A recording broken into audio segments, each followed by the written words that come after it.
How to add filter in Instagram video call. Hi everyone, this is Max. I hope you are doing great, so let's start without wasting time. First of all, open up Instagram. Now tap on the plus icon and go to the reveal section. Now tap on effects. Now find the filter you want to add. Tap on the filter and click on the save icon.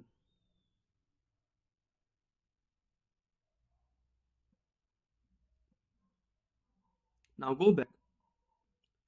Go to the message section. Go to your call. Now tap on the effects icon. So from this page you can use the filter you just saved. So that's it. If you found this video helpful, smash that like button and subscribe our channel for more awesome content. Have a burning question, want to suggest a topic? Drop down a comment below. This is Max signing off until